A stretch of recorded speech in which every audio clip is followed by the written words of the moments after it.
난 잘 쓸게. 우리 이제 헤어지자. 수술 자국이 채 아물지도 않은 아내에게 남편은 이별 통보를 툭 던지며 말했습니다.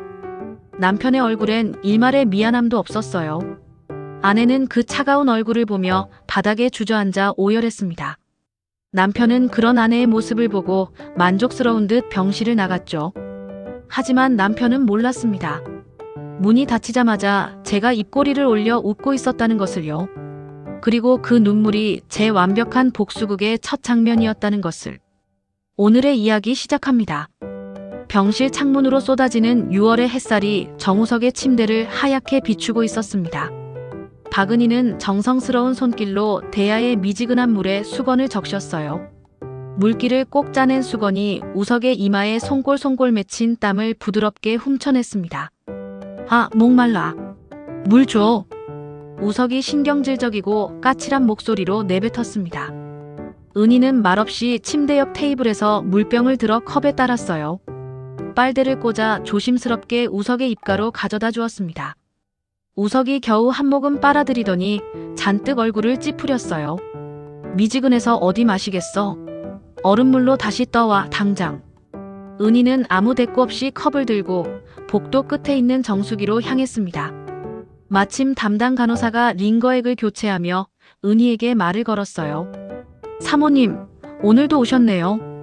정말 지극정성이세요. 남편분이 복이 많으셔요. 은희가 차가운 물을 들고 돌아오며 애써 입꼬리를 올렸습니다. 제 남편인걸요. 당연히 해야 할 일이죠.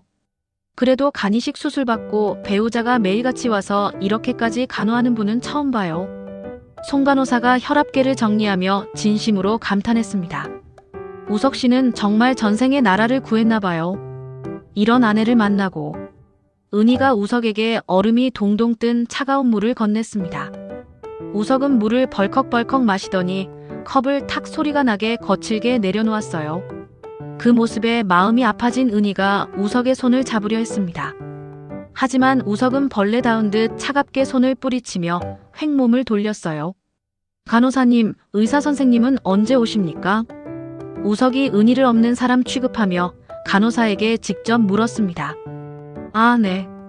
곧 회진 시간이니까 조금만 기다리세요. 간호사가 둘 사이의 냉랭한 기류에 어색한 표정을 지으며 병실을 나갔습니다. 잠시 후 이 교수가 들어와 우석의 차트를 확인하며 상태를 살폈어요. 수술 경과가 아주 좋습니다. 이식된 간도 제 기능을 완벽하게 하고 있고요. 의사가 청진기를 목에 걸며 만족스러운 듯 말했습니다. 걱정하시던 간 수치도 완전히 정상으로 돌아왔습니다. 그럼 퇴원은 언제쯤 할 수 있습니까? 우석이 다급하게 물었어요. 이 정도면 조만간 퇴원하셔도 괜찮겠습니다. 정말 감사합니다, 선생님. 그제야 은희가 안도의 한숨을 내쉬며 고개 숙여 인사했습니다. 이 교수가 따뜻한 눈으로 은희를 돌아보며 물었어요. 은희 씨도 정말 고생 많으셨어요. 기증자이신데 회복은 괜찮으시고요? 네, 저는 괜찮습니다. 그래도 절대 무리하시면 안 됩니다. 간 일부를 떼어낸 건 결코 쉬운 일이 아니니까요. 의사가 나가자마자 우석이 기다렸다는 듯 벌떡 상체를 일으켰습니다. 침대 옆 서랍을 열어 뻣뻣한 서류 봉투 하나를 꺼냈어요. 자, 우석이 아무 감정 없는 얼굴로 서류를 침대 위로 휙 던졌습니다. 은희가 예감에 떨리는 손으로 서류를 집어들었어요. 두 눈을 의심했습니다. 이별 합의서였습니다. 이게 뭐야? 은희의 목소리가 염소처럼 떨려 나왔어요. 우석은 창밖을 바라보며 무심하게 말했습니다. 보면 몰라. 눈 없어. 도장 찍으라고. 우리 이제 끝이야. 왜 갑자기 이런 말을 해? 갑자기가 아니야. 수술 전부터 쭉 생각해왔어. 우석의 목소리는 얼음장처럼 차가웠습니다. 은희의 목소리에 분노가 서렸어요. 내간 받고 몸이 괜찮아지니까. 뭐 그런 셈이지. 내가는 아주 잘 쓸게. 그것만으로도 고맙게 생각해. 순간 은희의 눈앞에 석 달 전 풍경이 생생하게 스쳐 지나갔습니다. 바로 이 병실이었습니다. 간경화 말기로 하루하루 죽어가던 우석이 은희의 손을 필사적으로 잡고 있었어요. 우석의 눈에는 뜨거운 눈물이 가득했습니다. 은희야, 제발 나 좀 살려줘. 이대로 죽기 싫어. 우석이 은희의 손등에 얼굴을 묻고 아이처럼 흐느꼈어요. 내가 일부만 있으면 내가 살 수 있대. 평생 내가 은혜 갚으면서 살게. 정말이야. 우석씨, 너한테 발 씻겨주면서 살게. 제발 나 좀 살려줘. 우석이 은희의 손을 자신의 뺨에 부비며 애원했습니다. 은희야, 우리 10년을 같이 살았잖아. 어떻게 죽게 내버려둬. 은희가 눈물을 닦으며 결심했어요. 내간 줄게. 당신 살아야지. 은희야, 정말 진짜 주는 거야? 우석이 은희를 부서져라 꽉 껴안았습니다. 사랑해, 은희야. 정말 사랑해. 평생 너만 믿고 살게. 그런 과거 회상을 마치고 현실로 돌아온 은희의 손에서 이별 서류가 힘없이 바닥으로 떨어졌어요. 그때 했던 말들 전부 다 거짓이었어. 거짓이라기보다는 살고 싶어서 한 연기였지. 그때는 그래야 했으니까. 우석이 일말의 죄책감도 없이 뻔뻔하게 대답했습니다. 바로 그때 병실 문이 활짝 열렸어요. 시어머니 김옥란이 커다란 과일 바구니를 들고 들어왔습니다. 환자? 어머, 은희야. 옥란이 바닥에 떨어진 서류를 보고 화들짝 놀라는 척했어요. 서류를 집어든 옥란이 우석을 향해 소리치며 나무랐습니다. 우석아, 너 지금 제정신이야? 이게 무슨 짓이니? 내 목숨 살려준 은희한테 어떻게 이래? 옥란이 과장된 몸짓으로 깊은 한숨을 내쉬었어요. 아이고, 이 철없는 놈아. 옥란이 은희의 어깨를 살며시 감싸 안았습니다. 아가, 너무 상심하지 마라. 얘가 큰 수술 받고 예민해져서 그래. 은희의 등을 부드럽게 토닥였어요. 내가 넓은 마음으로 좀 이해해주렴. 금방 제정신으로 돌아올 거야. 어머님. 은희가 옥란을 올려다보았습니다. 순간 옥란의 눈빛이 싸늘하게 변했다가 금세 온화한 표정으로 돌아왔어요. 우리 우석이가 원래 이런 애가 아닌데 말이다. 안 그렇지? 옥란이 우석을 날카롭게 흘겨보며 말했습니다. 아무리 그래도 은희한테 이러면 못 써. 내 목숨 살려준 은인인데. 우석이 짜증이 솟구치는 얼굴로 고개를 돌렸어요. 엄마도 그만 좀 하세요. 이미 다 결정한 일이라고요. 뭐가 결정한 일이야? 은희 아니었으면 넌 지금 이 세상 사람도 아니었어. 옥란이 노발대발 소리를 질렀습니다. 하지만 은희는 그 완벽한 연기 속에서 추악한 진실을 보았어요. 은희의 어깨를 감싼 옥란의 손에 자신도 모르게 힘이 들어갔습니다. 아가, 오늘은 일단 먼저 들어가거라. 내가 우석이 좀 단단히 타일러 줄 테니. 은희가 마리오네트 인형처럼 힘없이 일어섰어요. 옆구리에 수술 자국이 배신감처럼 욱신거렸습니다. 가방을 들고 병실 문을 향해 걸어갔어요. 은희야. 옥란이 다급하게 다시 불렀습니다. 너무 마음 아파하지 마. 다 잘 해결될 거다. 은희가 문고리를 잡은 채 천천히 돌아보며 물었어요. 어머님도 처음부터 다 알고 계셨던 거죠? 무슨 소리니, 아가. 나는 정말 꿈에도 몰랐다. 옥란이 기가 막힌다는 듯 손으로 가슴을 쳤습니다. 시아버지 돌아가시고 내가 너를 얼마나 딸처럼 의지했는데 어떻게 그런 섭섭한 말을. 옥란의 연기는 흠잡을 데 없이 완벽했어요. 하지만 은희는 더는 그들의 연극에 속지 않았습니다. 은희가 미련 없이 병실을 나섰어요. 텅 빈 복도를 걷는 은희의 눈에서 뜨거운 눈물이 쉴 새 없이 흘러내렸습니다. 자신의 목숨 같은 간을 내어준 대가가 이별 서류 한 장이라니 도저히 믿을 수가 없었어요. 그때 등 뒤 병실 안에서 모자의 대화 소리가 희미하게 새어나왔습니다. 아주 잘했다, 내 아들. 이제 그 지긋지긋한 년 떼어냈으니 우리도 새 출발해야지. 옥란의 진짜 목소리였습니다. 은희는 그 자리에 무너지듯 주저앉았어요. 차가운 병원 복도, 바닥이 은희의 남은 온기마저 모두 빼앗아가는 것 같았습니다. 우석이 퇴원한 지 일주일이 지났습니다. 은희는 병원 근처 고시원에서 묵묵히 짐을 정리하고 있었어요. 우석의 간병을 위해 석 달간 머물렀던 낯설고 좁은 방이었습니다. 이제 집으로 돌아가야지. 은희가 텅 빈 캐리어에 옷가지를 채워 넣으며 힘없이 혼잣말을 했어요. 퇴원 후 우석에게서는 단 한 통의 연락도 없었습니다. 차가운 이별 서류만이 그와의 마지막 기억이었어요. 택시를 타고 익숙한 타워팰리스 단지에 도착했습니다. 오랜만에 보는 집의 모습이 은희의 마음을 울컥하게 만들었어요. 은희가 현관문 앞에 서서 익숙하게 비밀번호를 눌렀습니다. 삐빅. 무정한 기계음과 함께 비밀번호가 틀렸다는 알림이 떴어요. 은희가 다시 한번 손가락으로 천천히 숫자를 눌렀습니다. 삐빅. 역시나 문은 열리지 않았어요. 은희의 심장이 바닥으로 철렁 내려앉았습니다. 바로 그때 철컥 소리와 함께 안에서 현관문이 열렸어요. 문틈으로 모습을 드러낸 것은 온몸을 명품으로 휘감은 낯선 여자였습니다. 몸에 딱 붙는 검은색 원피스의 목에는 과시적인 다이아몬드 목걸이가 걸려 있었습니다. 어머, 누구신데 남의 집 문을 함부로 열려고 하세요? 여자가 머리부터 발끝까지 은희를 훑어보며 비아냥거리듯 물었어요. 제가 누구냐니요? 여기 제 집인데요. 은희가 황당함에 목소리를 높여 대답했습니다. 푸아. 무슨 그런 어이없는 소리를. 여자가 코웃음을 치며 말했어요. 여긴 저희 회사 소유 부동산인데 착각하신 거 아니에요? 네. 그게 무슨 말씀이세요? 은희가 믿을 수 없다는 표정으로 되물었습니다. 그때 집 안쪽에서 우석의 목소리가 들려왔어요. 서진아, 누구야?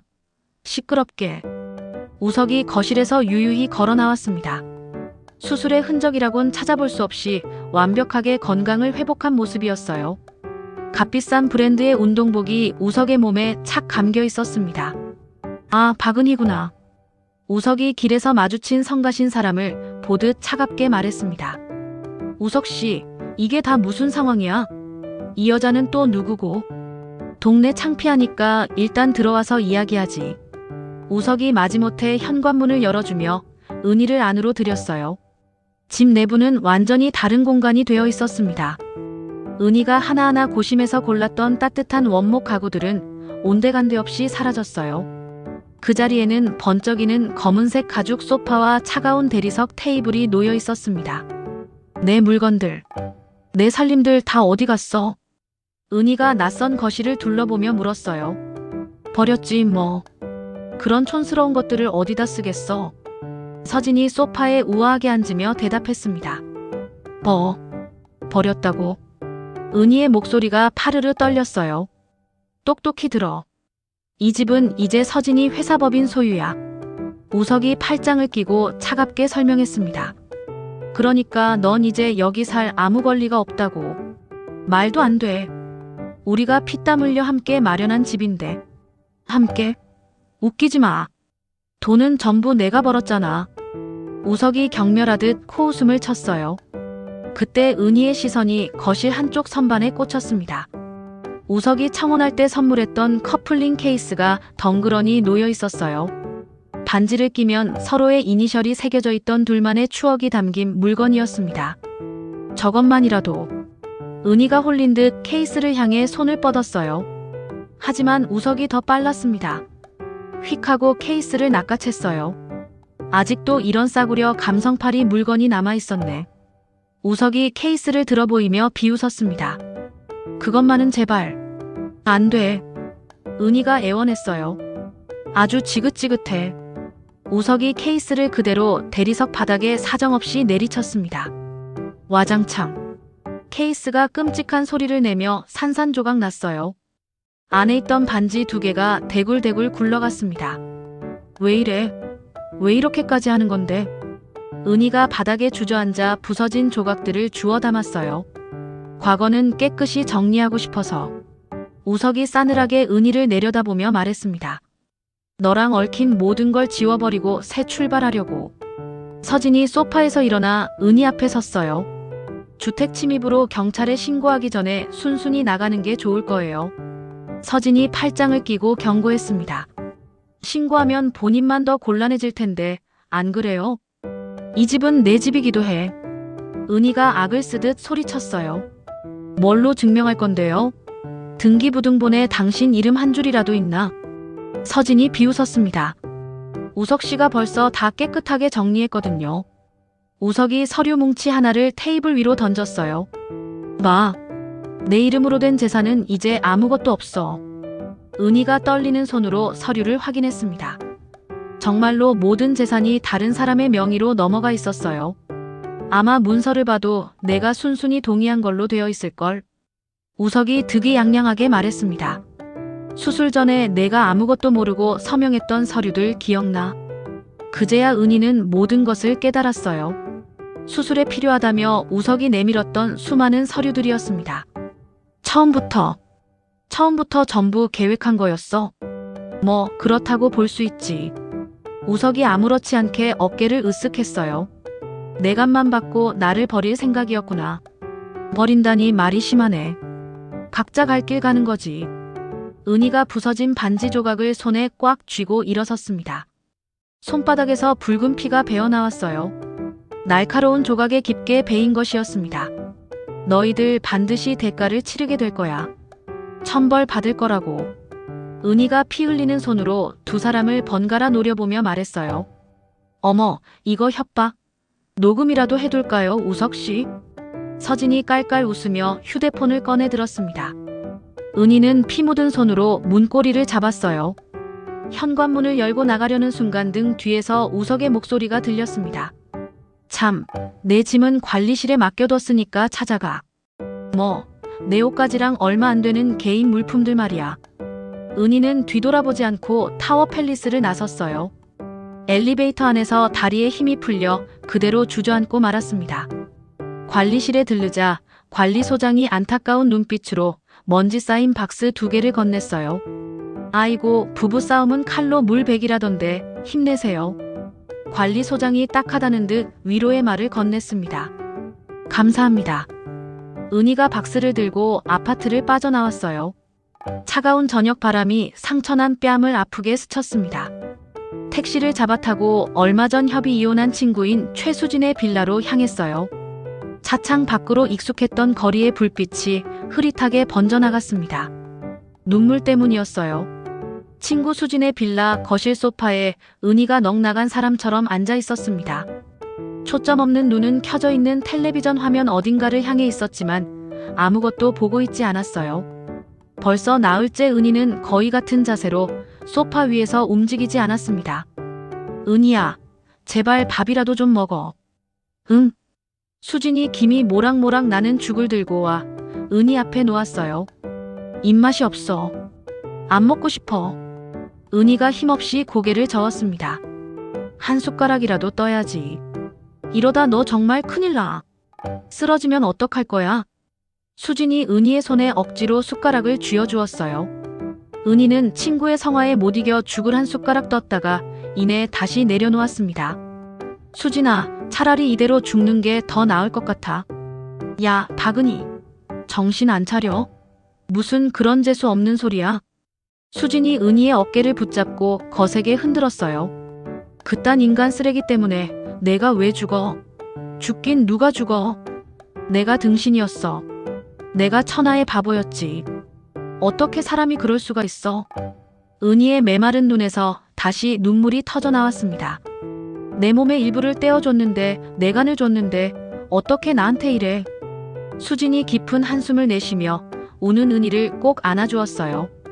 은희야, 내가 이혼할 때 도움받았던 변호사님이 계시거든. 수진이 조심스럽게 말을 꺼냈습니다. 정말 실력 있고 좋은 분이야. 우리 한번 만나보지 않을래? 다 소용없어. 내 이름으로 된 건 아무것도 없어. 그 인간이 다 빼돌렸어. 그래도 믿져야 본전이지. 방법이 있을지도 모르잖아. 수진이 답답한 마음에 휴대폰을 꺼내 번호를 찾았어요. 내가 지금 당장 연락해 볼게. 기다려봐. 잠시 후 통화를 마친 수진이 은희에게 말했습니다. 내일 오후에 시간을 내주신대. 무조건 같이 가는 거야. 다음 날 오후 은희와 수진은 법률사무소에 도착했어요. 차분하고 깔끔한 분위기의 사무실이었습니다. 하지만 건물 자체는 재개발 지역의 낡은 곳이었어요. 젊은 남자 변호사가 두 사람을 회의실로 안내했습니다. 안녕하세요. 윤태성 변호사입니다. 편하게 앉으세요. 변호사가 정중하게 명함을 건넸어요. 박은희라고 합니다. 은희가 기어들어가는 목소리로 인사했습니다. 수진 씨께 대략적인 이야기는 전해 들었습니다. 자세히 한번 말씀해 주시겠어요? 은희는 마치 고해성사를 하듯 모든 것을 털어놓았어요. 남편의 간경화와 자신의 간이식, 퇴원 일주일 후 갑자기 받은 이별 통보, 그리고 철저하게 계획된 재산 편취까지. 윤태성 변호사는 시종 진지한 표정으로 은희의 말을 꼼꼼히 메모했습니다. 혹시 남편분과 서명하셨던 서류들 복사본이라도 가지고 계신가요? 아니요. 우석 씨가 전부 다 가져가서 하나도 없어요. 재산 이전이 이루어진 시점이 정확히 언제쯤이었습니까? 수술 바로 직전이었어요. 수술에 필요한 서류라고 속여서. 이야기를 다 들은 변호사가 안타까운 듯 고개를 저었어요. 솔직하게 말씀드리겠습니다. 이건 정말 어려운 싸움입니다. 변호사의 한마디에 은희의 심장이 쿵 내려앉았어요. 외도 사실은 증명할 수 있겠지만 재산은 이미 법적으로 완벽하게 이전되었습니다. 심지어 은희 씨 동의까지 있었던 거잖아요. 그럼 아무 방법이 없다는 말씀이세요? 은희가 절망적인 목소리로 물었어요. 법적으로 소송을 진행할 수는 있습니다. 하지만 승소 가능성은 대단히 희박합니다. 재간을 줬는데도요. 제 목숨 같은 장기를 줬는데도요. 안타깝지만 장기 기증은 순수한 자발적 의사로 이루어진 것으로 간주됩니다. 변호사가 냉정한 법의 현실을 설명했어요. 어떤 대가를 바라고 한 거래 행위로 볼 수 없기 때문에 법적인 보상을 요구하기는 힘듭니다. 은희가 의자에 주저앉은 듯 몸을 기댔어요. 세상에, 그 인간이 처음부터 이걸 다 계획한 거네요. 옆에 있던 수진이 분을 참지 못하고 말했습니다. 아주 작정하고 뒤통수를 친 거야. 이 악마 같은 놈이. 법률사무소를 나온 은희와 수진은 말없이 길을 걸었어요. 그때 거리의 가전 판매 쇼윈도에서 요란한 소리와 함께 뉴스가 흘러나왔습니다.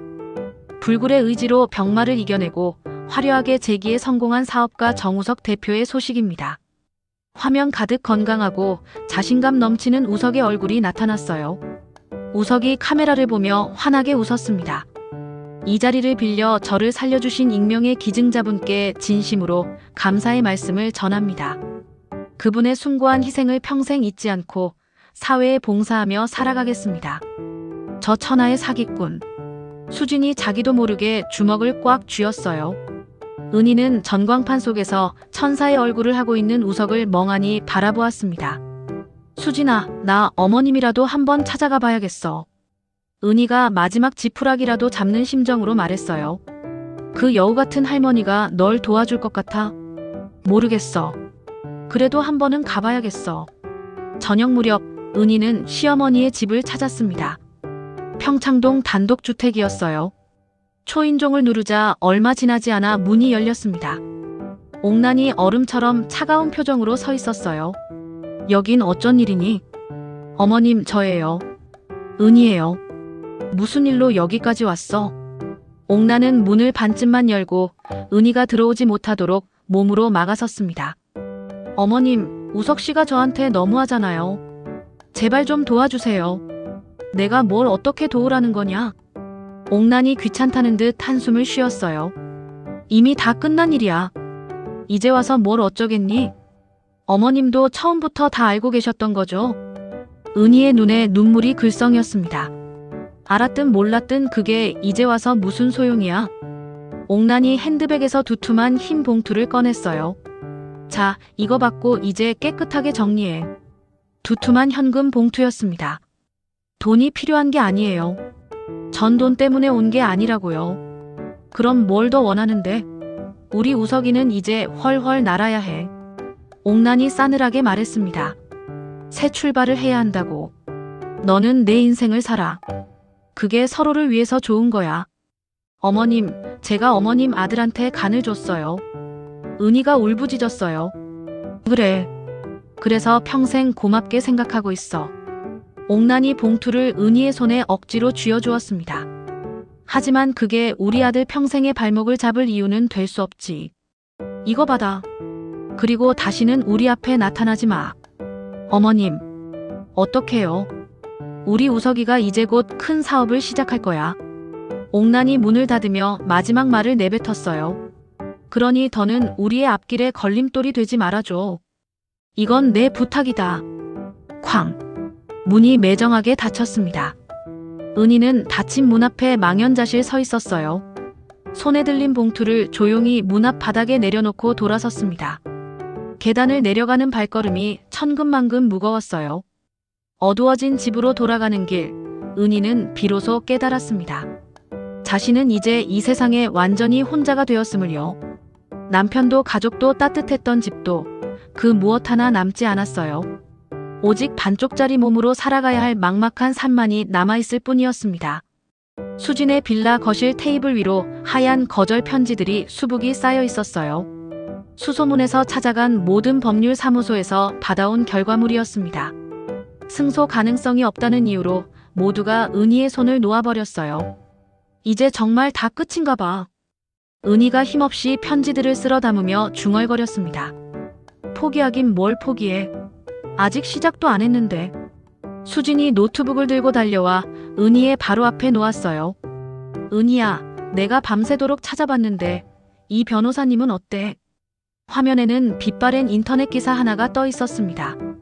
승산 없는 재판 전문, 돈 안 되는 소송 전문, 변호사 윤태성이라는 제목이었어요. 승률은 30%도 안 되지만 자기 신념 하나로만 움직이는 분이래. 자기 신념에 맞는 일만 맡아서 한다는 괴짜 같은 변호사야. 수진이 기사의 내용을 빠르게 읽어 내려갔습니다. 세상 모든 약자들의 마지막 보루라고 불리는 분이라고. 승률이 그렇게 낮다며. 은희가 시큰둥한 목소리로 물었어요. 그래도 이게 마지막이야. 딱 한 번만 더 가보자. 응. 주소도 여기 찾았어. 수진이 주소가 찍힌 스마트폰을 은희 손에 쥐어주었습니다. 신림동 재개발 지역 건물에 주소가 적혀 있었어요. 다음 날 오후 은희는 홀로 그 주소를 찾아갔습니다. 금방이라도 무너질 듯 낡은 건물의 4층이었어요. 엘리베이터는 고장나서 계단을 걸어 올라가야 했습니다.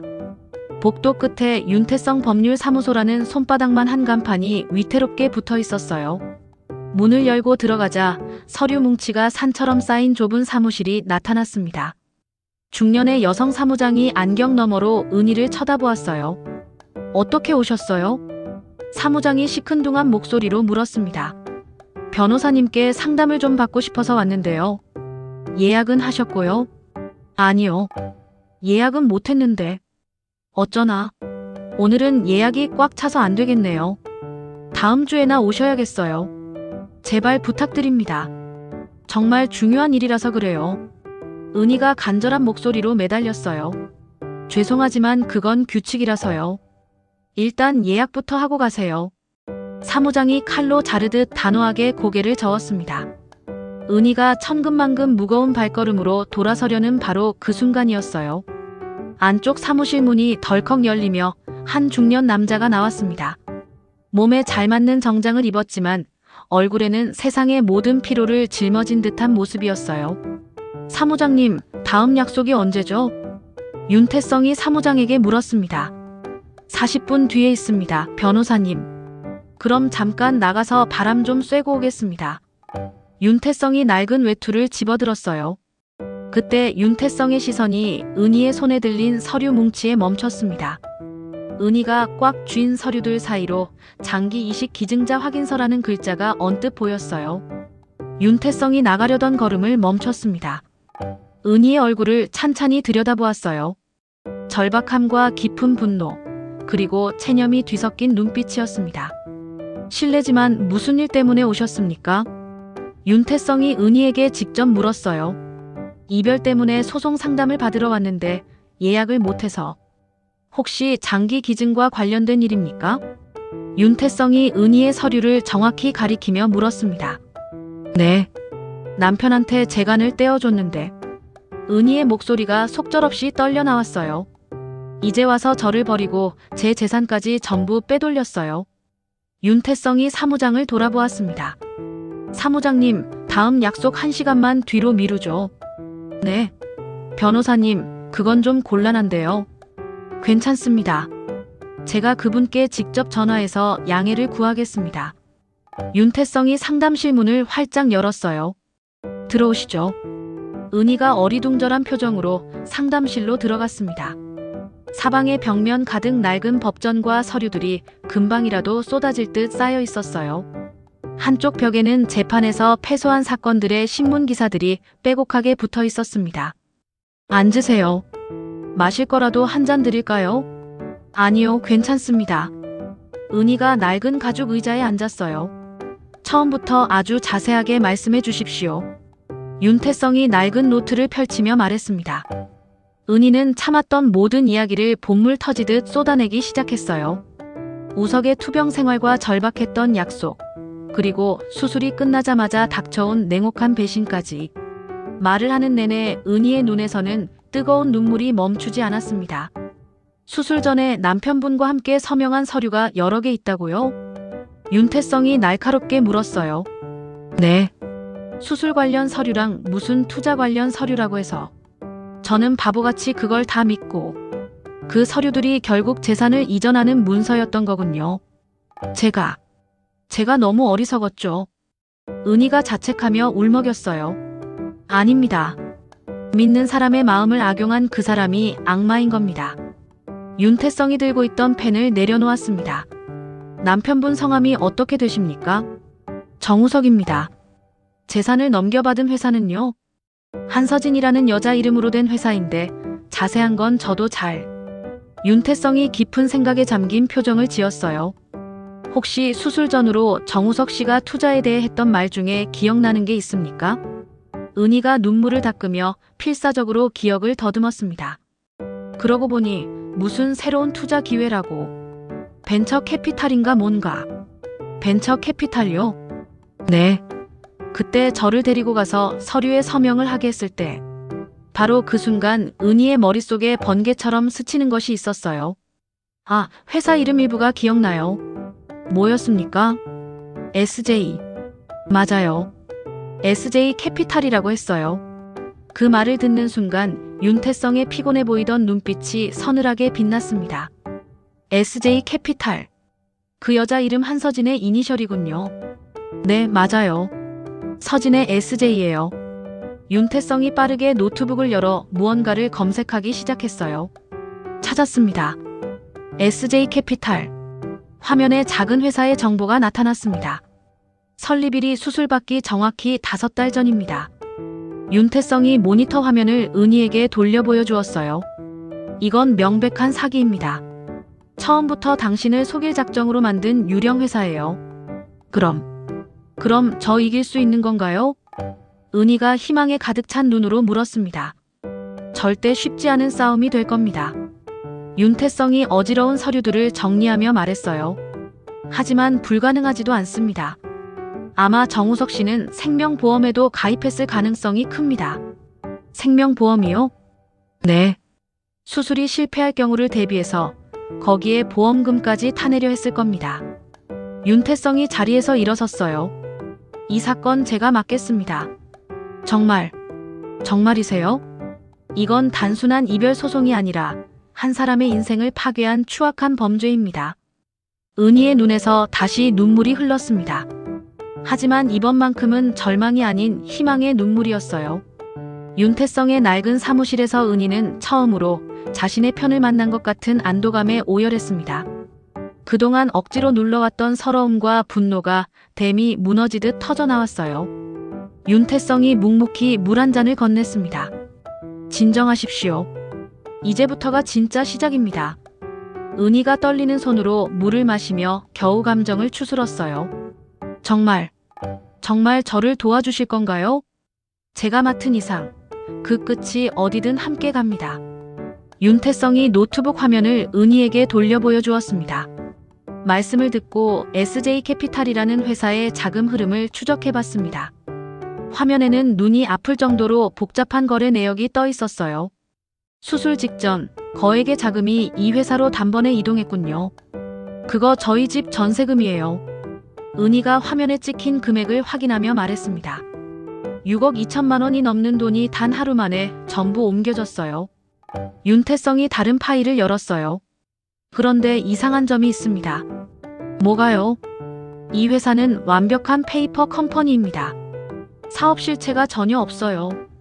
윤태성이 차분하게 설명을 이어갔습니다. 한마디로 정우석 씨와 한서진이라는 여자가 만든 유령회사인 셈입니다. 처음부터 제 재산을 빼돌릴 목적으로 접근했다는 거네요. 그렇습니다. 그런데 이건 시작에 불과합니다. 더 큰 문제가 있습니다. 윤태성이 보험 관련 데이터베이스를 검색하기 시작했어요. 혹시 수술 전에 보험 관련 서류에도 서명하신 기억이 있습니까? 은희가 필사적으로 기억을 더듬었습니다. 아, 그러고 보니 있었어요.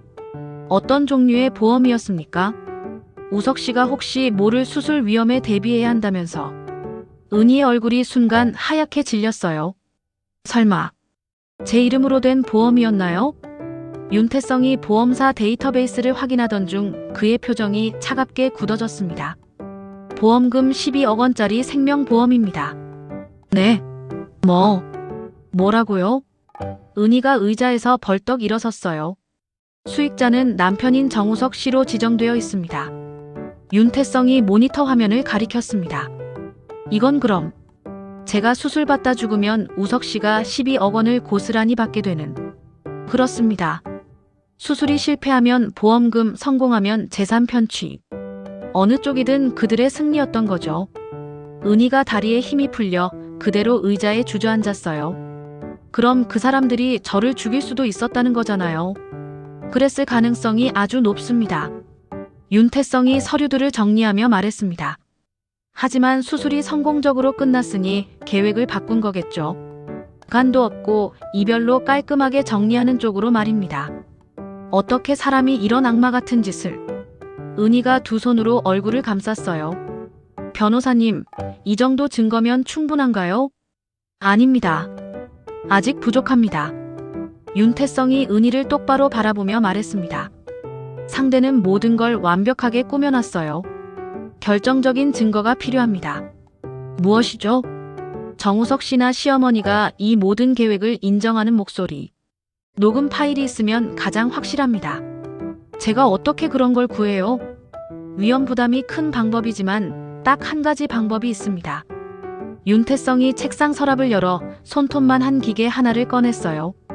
초소형 녹음기입니다. 이걸로 제가 뭘 어떻게 하라는 말씀이세요? 시어머니를 다시 한번 만나십시오. 윤태성이 녹음기를 건네며 말했습니다. 더 이상 잃을 게 없는 사람처럼 절박한 모습을 보이면 분명 방심할 겁니다. 만나서 무슨 말을 해야 하죠? 모든 걸 포기할 테니 용서해달라고 비세요. 애원하십시오. 은희가 떨리는 손으로 녹음기를 받아들었어요. 그럼 그들이 본심을 드러낼까요? 충분히 가능합니다. 특히 시어머니는 자기 아들이 얼마나 똑똑하고 대단한지 자랑하고 싶어 안달이 난 사람일 테니까요. 윤태성이 구체적인 계획을 설명했습니다. 시어머니가 정기적으로 가는 장소가 있습니까? 네. 매주 화요일 오전에 청담동에 있는 필라테스 센터에 가요. 좋습니다. 이번 주 화요일 그곳으로 가십시오. 은희가 결심한 듯 고개를 끄덕였어요. 제가 과연 할 수 있을까요? 할 수 있습니다. 아니, 반드시 해내야만 합니다. 윤태성이 은희의 눈을 보며 힘주어 말했습니다. 이건 당신의 인생을 되찾기 위한 싸움이니까요. 은희가 손안의 녹음기를 꽉 쥐었어요. 이제 비참한 연기를 해야 할 시간입니다. 화요일까지 남은 시간은 나흘 뿐이었습니다. 화요일 오전 11시 온갖 외제차가 줄지어 선 청담동 필라테스 센터 앞이었습니다. 은희는 일부러 낡고 해진 옷을 입고 누가 봐도 금방이라도 쓰러질 듯한 모습을 연출했어요. 머리는 되는 대로 헝클어뜨리고 핏기 하나 없는 얼굴로 약속된 장소에서 상대를 기다렸습니다. 곧이어 익숙한 검은색 세단 한 대가 센터 입구에 미끄러지듯 멈춰섰어요. 발레 파킹 직원이 정중하게 뒷문을 열어주자 화려하게 치장한 옥난이 내렸습니다. 머리부터 발끝까지 값비싼 명품으로 휘감고 얼굴에는 거만한 선글라스를 낀 모습이었어요. 어머님. 은희가 금방이라도 쓰러질 것처럼 비틀거리며 다가갔습니다. 옥난이 갑자기 나타난 은희를 보고 벌레 씹은 표정으로 인상을 찌푸렸어요. 너 지금 여기서 뭐 하는 짓이야? 어머님을 만나려고 아침부터 계속 기다렸어요. 은희가 금방이라도 울음이 터질 듯한 목소리로 말했습니다. 미쳤어? 이런 데서 이러지 마. 남들 보기에 창피하게. 옥난이 신경질적으로 주위를 둘러보았어요. 센터를 드나들던 부유해 보이는 여자들이 수군거리며 쳐다보고 있었습니다. 제발 잠깐만이라도 제 이야기 좀 들어주세요. 은희가 옥난의 팔에 절박하게 매달렸어요. 이 손 놔. 사람들 다 보잖아. 옥난이 더럽다는 듯 은희의 손을 거칠게 뿌리쳤습니다. 바로 그 순간 은희가 그 자리에 털썩 무릎을 꿇었어요. 어머님 제발요. 이렇게 빌게요. 지나가던 사람들이 모두 놀라 발걸음을 멈추고 쳐다보았습니다. 옥난의 얼굴이 삶은 토마토처럼 새빨갛게 달아올랐어요. 너 당장 일어나지 못해? 당장. 옥난이 당황해서 은희의 팔을 잡아 끌었습니다. 따라와. 여기서 말고 다른 데 가서 이야기해. 옥난이 은희를 짐짝처럼 끌고 건물 라커룸으로 향했어요. 아무도 없는 화려한 라커룸에 들어서자마자 옥난이 은희를 내팽개쳤습니다. 너 지금 이게 무슨 추태야? 단단히 미쳤구나. 옥난이 분노에 찬 목소리로 소리쳤어요. 어머님, 제가 정말 죄송해요. 은희가 바닥에 주저앉은 채로 뜨거운 눈물을 흘렸습니다. 제가 다 잘못했어요. 전부 제 잘못이에요. 이제 와서 뭘 잘못했다는 거니? 제가 우석 씨한테 씻을 수 없는 죄를 지었어요. 은희가 오열하며 말을 이었어요. 저는 정말 부족한 아내였어요. 우석 씨가 저를 떠나는 게 당연해요. 옥난의 날카롭던 표정이 조금 누그러졌습니다. 이제야 내 분수를 좀 깨달은 모양이구나. 네, 어머님. 저는 감히 우석 씨 옆에 있을 자격이 없는 여자였어요. 은희가 서럽게 울었어요. 제발 한 번만 기회를 주세요. 은희가 옥난의 발 앞에 그대로 엎드렸습니다. 우석 씨한테 다시 잘할게요. 이제부터는 개처럼 소처럼 뭐든지 다 할게요. 이미 늦었어. 우리 우석이는 서진이랑 아주 잘 지내고 있단다. 옥난이 차갑게 말했어요. 어머님, 전 정말 죽을 것 같아요. 은희가 땅을 치며 울부짖었습니다. 우석 씨 없으면 저는 못 살아요. 제발 살려주세요. 시끄러워. 이제 와서 무슨 소용이야? 옥난이 핸드백에서 익숙한 흰 봉투를 꺼냈어요. 자, 이거 받고 2번 다시 우리 눈앞에 나타나지 마. 두툼한 현금 봉투였습니다. 어머님은 처음부터 전부 알고 계셨던 거죠? 은희가 떨리는 목소리로 물었어요. 뭘 말이냐? 우석 씨가 수술 끝나면 저를 버릴 거라는 거요. 옥난이 피식경멸의 웃음을 터뜨렸습니다. 당연한 걸 뭘 물어. 내가 낳은 내 아들인데. 옥난이 돈 봉투를 은희의 얼굴 앞에 던졌어요. 하여간 별 수 없는 애라니까. 이거라도 받고 떨어져. 은희가 바닥에 떨어진 봉투를 집어들며 흐느꼈습니다. 제발 다신 우리 앞에 나타나지 마. 우석이한테도 나한테도. 알겠니? 옥난이 마지막으로 경고했어요. 네. 약속할게요. 은희가 바닥에 엎드린 채 울었습니다. 꼴 좋다. 옥난이 비웃음을 흘리며 라커룸을 나갔어요. 은희는 옥난의 발소리가 완전히 사라질 때까지 그 자리에서 흐느끼는 연기를 계속했습니다. 잠시 후 은희가 천천히 고개를 들었어요. 두 눈에서 흐르던 눈물이 거짓말처럼 멈췄습니다. 주머니에서 소형 녹음기를 꺼내 빨간불이 켜져 있는지 확인했어요. 은희가 조심스럽게 라커룸을 나와 복도로 들어섰습니다. 옥난이 라운지 소파에 앉아 누군가와 통화하고 있었어요. 은희는 재빨리 커다란 화분 뒤로 몸을 숨겼습니다. 옥난은 득이양양한 목소리로 친구와 통화를 하고 있었어요. 어머, 자기야, 나야. 방금 아주 배꼽 빠지는 구경을 했잖아. 은희가 차가운 표정으로 화분 뒤에서 녹음기를 높이 들었습니다. 은희가 찾아와서 무릎 꿇고 비는데 아주 꼴불견이 아니더라니까. 옥난의 천박한 웃음소리가 이어졌어요. 그래도 그 멍청한 애 덕분에 우리 아들 목숨도 살렸잖아. 은희의 손이 분노로 떨렸지만 녹음기를 쥔 손에 더욱 힘을 주었어요.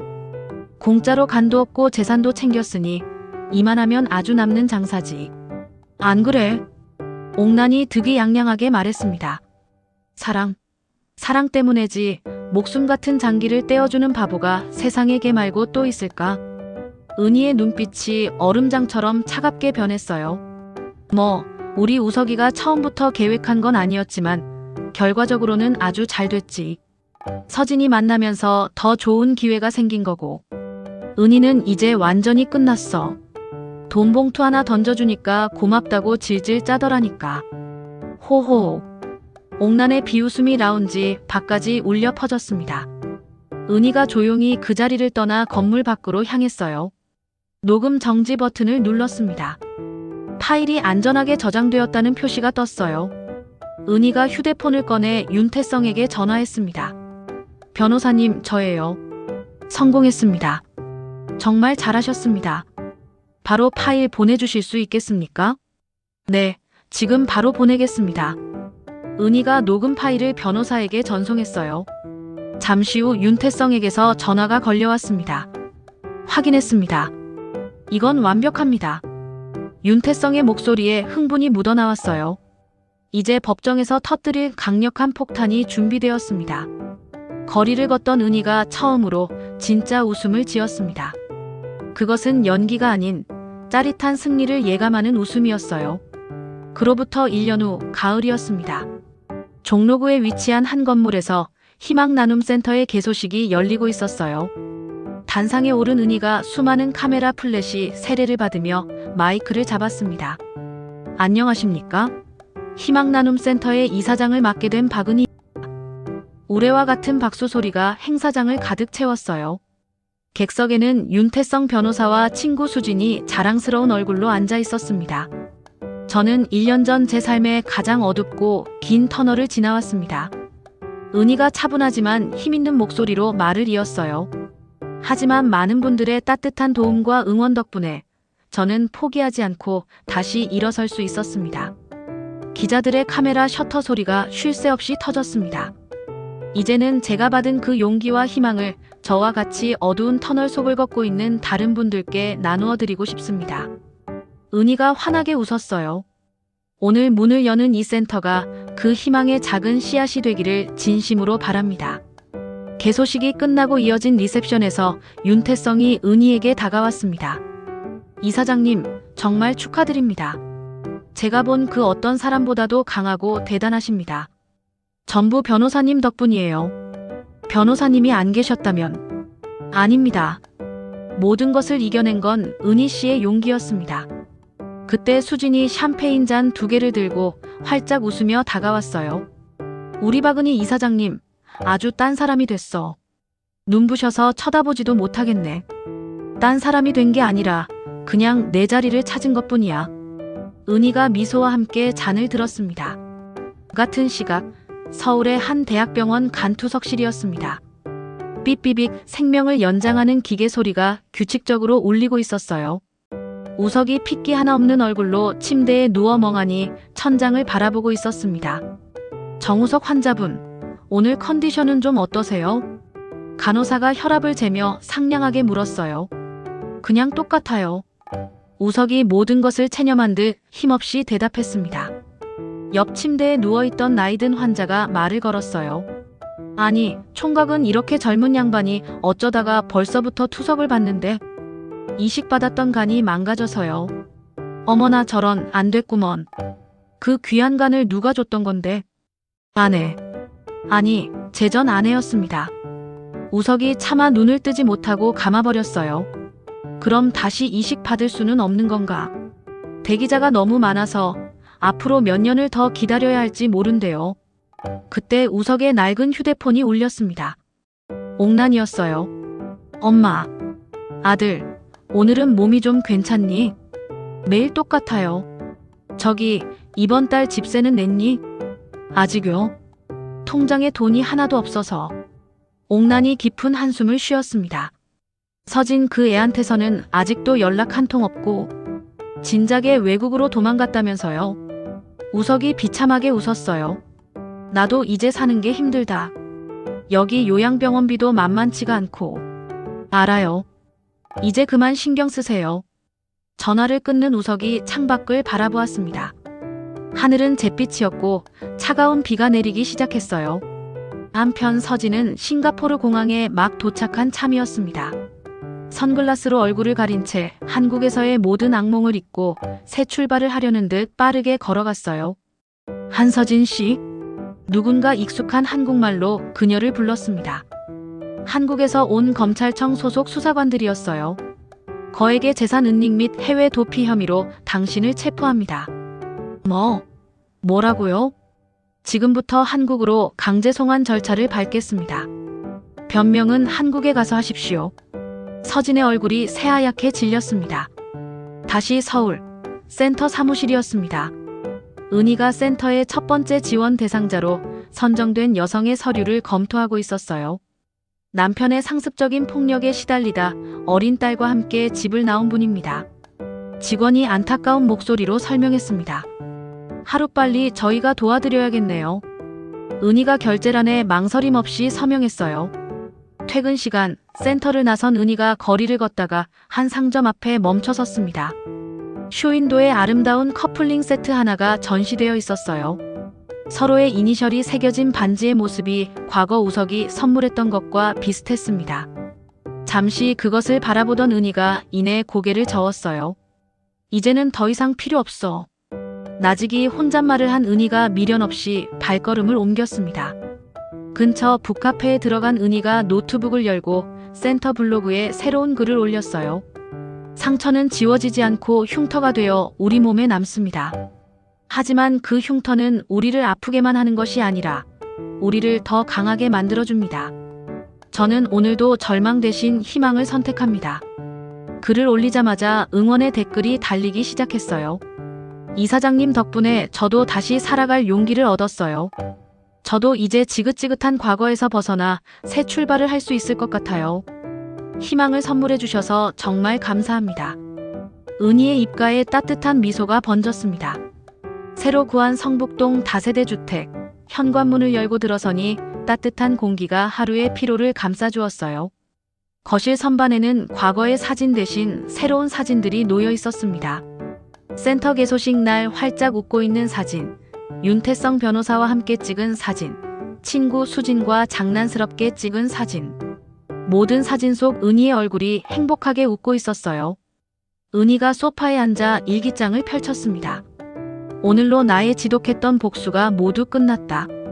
하지만 내 인생은 이제부터가 진짜 시작이다. 간 하나로도 나는 충분히 행복할 수 있다. 아니, 나는 세상 그 누구보다 더 행복해질 것이다. 펜을 내려놓은 은희가 창밖을 바라보았어요. 어느새 밤하늘에 별들이 하나둘 떠오르고 있었습니다. 다음 날 아침, 센터로 출근하는 은희의 발걸음은 그 어느 때보다 가벼웠어요. 거리의 사람들은 저마다의 희망을 안고 활기차게 움직이고 있었습니다. 은희도 그들 속에 자연스럽게 섞여들었어요. 과거의 아픈 멜로디는 이제 희미한 기억이 되었습니다. 은희는 이제 스스로의 힘으로 자신만의 인생이라는 새로운 곡을 힘차게 연주하고 있었어요. 오늘의 이야기 어떠셨나요? 이야기를 끝까지 들어주신 분이 계시다면 잘 들었다고 댓글 하나만 남겨주세요.